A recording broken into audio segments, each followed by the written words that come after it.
पुराने ज़माने की बात है, मिस्र में बहुत बड़ी सल्तनत आबाद थी। इस सल्तनत में सोना आम था, मगर इंसाफ के पैमाने कमज़ोर हो रहे थे। सल्तनत का हुक्मरान बादशाह बहराम शाह था, आदिल बहादुर, मगर एक कमज़ोरी का शिकार। वो लोगों की बात जल्दी मान लेता था।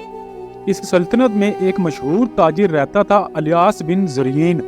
ईमानदार, नरम दिल और कारोबार में बेमिसाल। लोग इसे ईमानदार इलियास कहते थे। इसका बेटा जाहिद जवान, ज़हीन, मगर जल्दबाज था। इलियास हमेशा इसे समझाता, बेटा, दुनिया की सबसे बड़ी दौलत सब्र और अक्ल है। एक दिन बादशाह ने सल्तनत के 2 इलाकों का अचानक मुआयना करने का फैसला किया।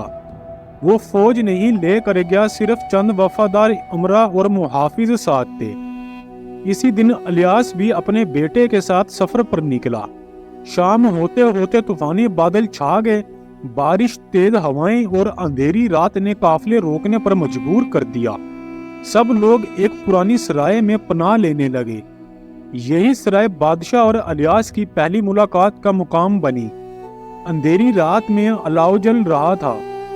मुसाफिर एक दूसरे को देख रहे थे। बादशाह ने अपने शाही लिबास को चादर में छुपा रखा था।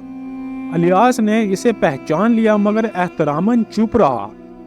बादशाह ने आम इंसान की तरह बातचीत शुरू की, ए ताजिर, तुम सफर पर क्यों निकले हो?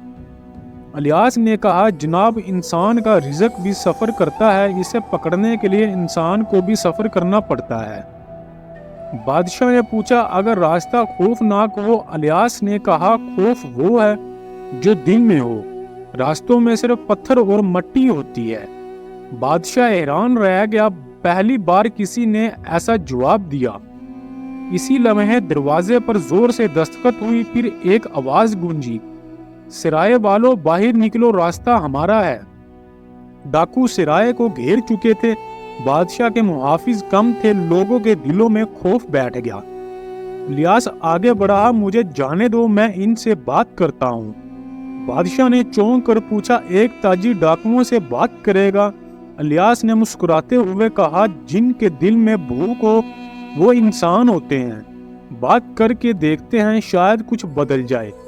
इलियास तनहा बाहर निकला। डाकू सरदार ने तंजिया कहकर लगाया, बूढ़े ताजिर, क्या लेने आए हो? इलियास ने कहा, लड़ने नहीं आया, खरीदने आया हूँ, तुम्हारे अमन की नीयत। इसने सोने की थैली सरदार के कदमों में रख दी। डाकू हैरान रह गए। इनकी जिंदगी में पहली बार किसी ने इनसे मुज़ाकरात किए थे। सरदार ने इलियास का हाथ पकड़ लिया। जा ताजिर, आज तुम्हारी वजह से किसी का खून नहीं बहा। डाकू वापस पलट गए। सराय में लोग इलियास के कदम चूमने लगे। बादशाह बहराम शाह पहली बार इलियास से मुतासिर हुआ। बादशाह ने वापसी पर इलियास से कहा, तुम मुझे पसंद आए हो, दरबार चलो। सल्तनत को तुम जैसे लोगों की जरूरत है। इलियास ने कहा, अगर मैं सच कहूं तो बादशाह नाराज तो नहीं होंगे? बादशाह ने हंसते हुए कहा, जो मुझे सच से डराए वो मेरा खैर ख्वाह नहीं। इलियास दरबार चला गया। कुछ ही दिनों में इलियास बादशाह के करीब हो गया। इसकी राय को अहमियत मिलती, इसके मशवरे फैसले बदल देते। ये बात वजीर राफा को बर्दाश्त ना हुई। इसने दूसरे अमरा को इकट्ठा किया और कहा, अगर ये ताजिर ताकतवर हो गया तो हमारी कुर्सियों का क्या होगा? एक अमीर ने कहा, मगर वो तो ईमानदार है। राफे ने दांत पीसते हुए कहा, ईमानदार लोग खतरनाक होते हैं, वो झूठ बर्दाश्त नहीं करते। इन्होंने एक घटिया साजिश तैयार की। एक रात महल के खजाने से नायाब हीरे चोरी कर लिए गए। पहरेदारों ने धमाका चौकड़ी मचाई। बाहर निकलते हुए एक मुलाजिम ने भागते हुए साये को देखा और चीखा, मैंने ताजिर इलियास को खजाने के पास देखा था।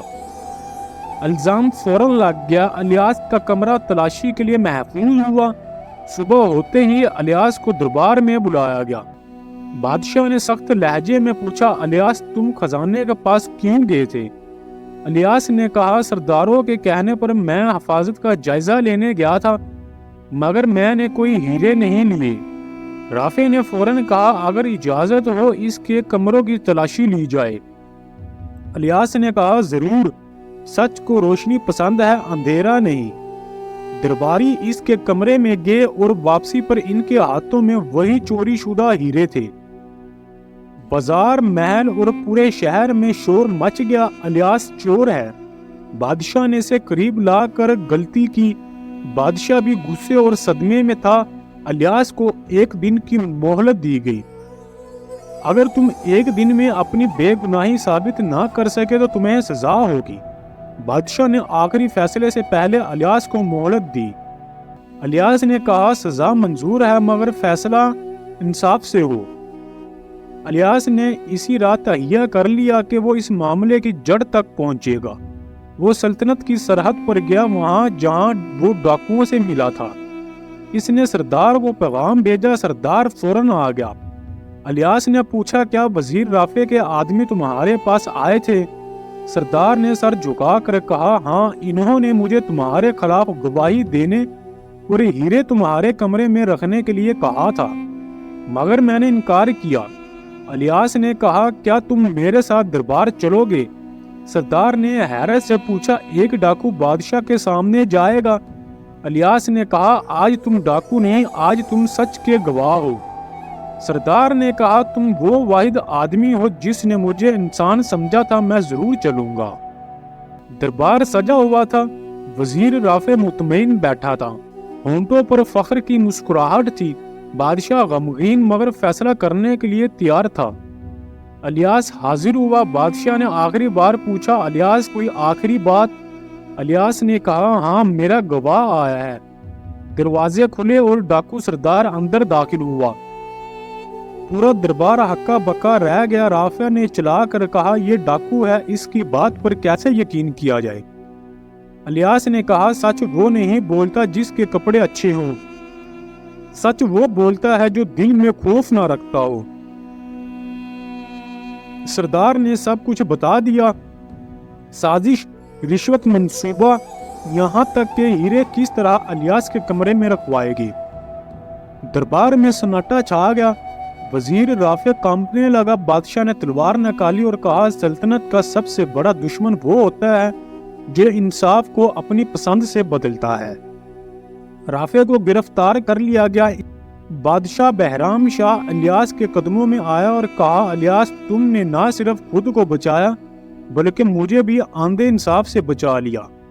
الیاس نے کہا بادشاہ سلامت، جب تک دربار میں چاپلوس رہیں گے انصاف ہمیشہ کمزور رہے گا۔ بادشاہ نے وعدہ کیا آج سے تم میرے خاص مشیر ہو اور سلطنت کا ہر فیصلہ تمہارے مشورے سے ہوگا۔ ڈاکو سردار کو معاف کر کے سرحدی حفاظت پر لگا دیا گیا۔ اس نے زندگی بدلی اور بہترین محافظ ثابت ہوا۔ الیاس اپنے بیٹے زاہد کو سمجھاتے ہوئے کہتا بیٹا سچ کبھی نہیں ہارتا مگر سچ کو ثابت ہونے میں وقت ضرور لگتا ہے۔ پوری کہانی سننے کے لیے آپ سب دوستوں کا بہت شکریہ۔ آپ کو یہ کہانی کیسی لگی پلیز کمنٹس میں اپنی رائے دیں اور ہمارا channel story T V official کو سبسکرائب کریں، بیل آئیکن کا بٹن دبائیں تاکہ ہر آنے والی نئی ویڈیو بآسانی آپ تک پہنچتی رہے۔